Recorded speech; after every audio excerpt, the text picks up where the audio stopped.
Now, I don't know too much about the Boss FZ2 Hyperfuzz, but what I do know about it is that it's kind of one of those pedals that if you know, you know. Some people really swear by that circuit, and it's gained quite a bit of a cult following. And like a lot of old Boss pedals, they can fetch a pretty hefty price on the second-hand market. So when Life is Unfair Audio got in touch saying that they had expanded on that circuit, added a few different modes, and also included some EQ options inspired by the HM2, another cult classic, I was pretty intrigued. So this is the Life is Unfair Audio Bad Machine Fuzz. Let's check it out.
If you like the video so far, please like and subscribe. I think something like, according to my analytics, like 90% of you who watch this channel are not subscribed.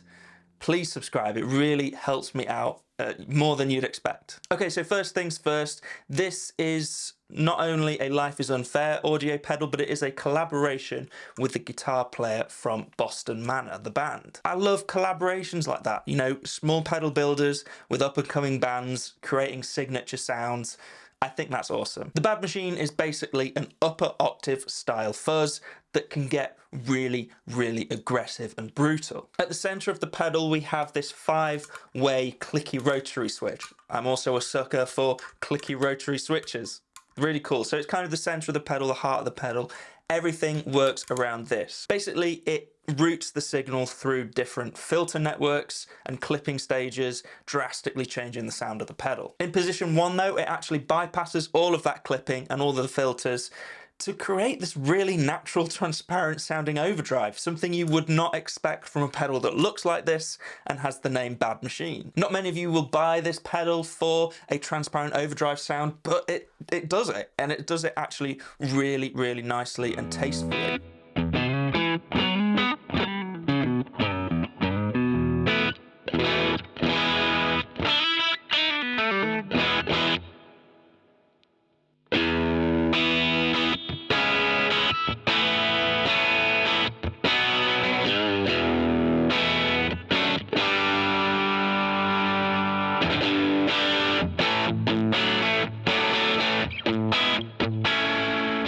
Position 2 is kind of the main fuzz tone for me. It's the thickest, it's the most mid-forward fuzz tone in the pedal, and it also has a very slight, subtle upper octave, which just adds some real cool aggression and crisp to your tone.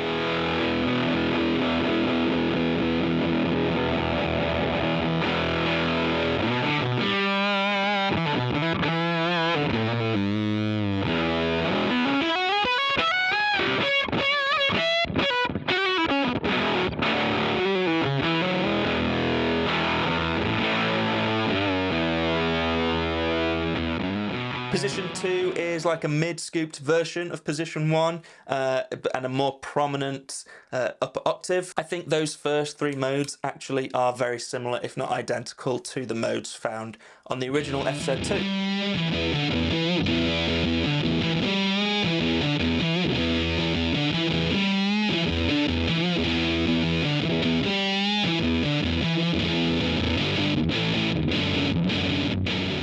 Position 4 is a really interesting sound that combines positions 2 and 3. So you not only get a mid-scooped aggressive fuzz, but you also kind of get the mid-range coming through the middle.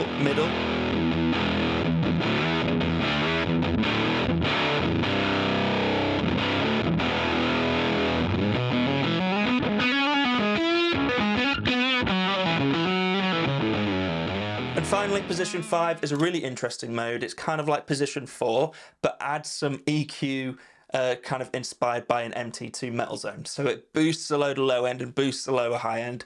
It's the most aggressive, it's the most piercing, it's the most cutting sound in the pedal. Some of you are going to love that sound, some of you are going to hate it. It's a cool option to have, position 5.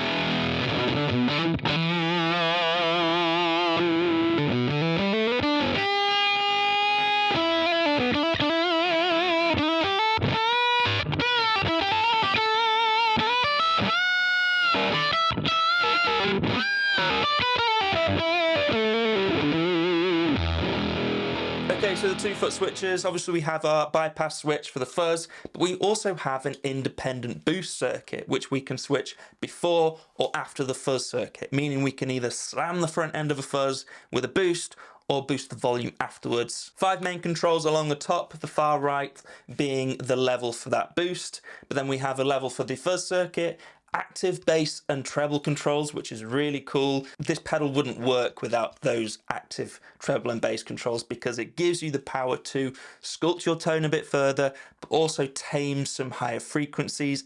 If you're using one of the more aggressive sounds, you can wind back the treble, and vice versa. If you want to use this on bass, which I did for the intro track, crank up that bass sound. This pedal has a ton of low end. And then we have the gain knob for the fuzz circuit. Quick side note as well, these old school textured boss knobs, kind of plastic boss knobs, are some of my favorite knobs ever on any pedal. So nice touch, I like these knobs.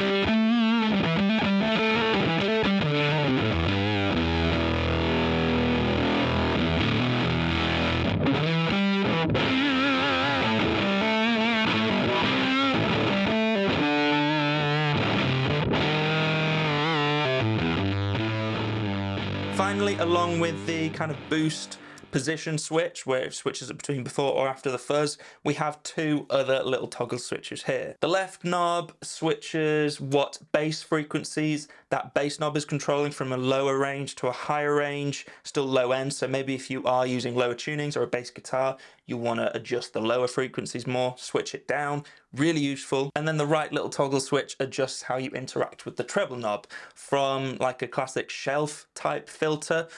If you switch it down though, it turns it into like a twin peak filter, similar to the HM2. Just a different way of interacting with your treble control. You can kind of get similar sounds from both, but it's just nice to have that option.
I think this is a really fun fuzz pedal. I think when I first heard about it, I was a little intimidated. This is a bit, I thought it was going to be a bit aggressive for me, a bit brutal for me, being kind of a vintage fuzz lover, but I've really found my tone with this, and you can go really deep into your tone shaping and your fuzz shaping, but you can also just have some fun, set everything to maximum. Whether you want super aggressive octave up fuzz sounds, or even like a really nice transparent overdrive boost, it kind of can cover it all. It might actually be the fuzz pedal that has the broadest range out of most that I've tried.